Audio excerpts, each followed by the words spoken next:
Hello viewers, আসসালামু আলাইকুম। ঈদ মুবারক। কেমন আছেন সবাই? আজকে আমি আপনাদের সঙ্গে একটি বিশেষ রেসিপি শেয়ার করব। সেটা হচ্ছে গরুর তিলের রেসিপি। ভিডিওটি স্কিপ না করে দেখতে থাকুন আর শিখে নিন মজার এই রেসিপিটি। প্রথমে তিল্লিটাকে একটি শিকে ভরে চুলায় তাপ দেওয়া হয়, যাতে ভেতর থেকে রক্তগুলো একেবারে বের হয়ে শুকিয়ে যায়। এভাবে করলে রক্ত আস্তে আস্তে পড়ে শেষ হয়ে যায়।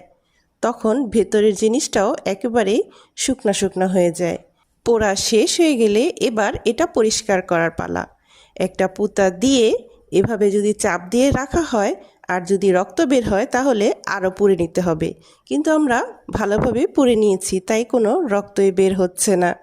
তার মানে এটা পারফেক্টভাবে হয়ে গিয়েছে। এবার এটাকে ভালোভাবে পরিষ্কার করে নেয়ার পালা। উপরের কালো অংশগুলোকে ভালোভাবে পরিষ্কার করে নিতে হবে। পানি দিয়ে এটাকে ভালোভাবে ধুয়ে তারপর এটাকে বটি দিয়ে বা ছুরি দিয়ে সুন্দরভাবে চেঁচে উপরের কালো পোড়া অংশগুলো ফেলে দিতে হবে। ভালোভাবে পরিষ্কার করা হয়ে গেলে তারপরে আসবে এটা রান্না করার পালা। রান্নায় তেমন কোনো ঝামেলা নেই। সরিষার তেল দিয়ে তাতে পেঁয়াজ কাঁচামরিচ কুচি একটু করে ভেজে নিতে হবে, বেশি ভাজা দরকার নেই। তারপরে একটু ভাজা হয়ে গেলে এই তিলগুলো কুচি কুচি করে আগেই রেখেছিলাম সেগুলো দিয়ে দিতে হবে। তারপরে হালকা একটু নাড়াচাড়া করে নিলেই রেডি হয়ে যাবে এই মজার গরুর তিলির রেসিপিটি। খেতে যেমন সুস্বাদু, দেখতেও কিন্তু খুব লোভনীয়। তাই যারা এখনও এই রেসিপিটি খাননি তারা অবশ্যই ট্রাই করবেন।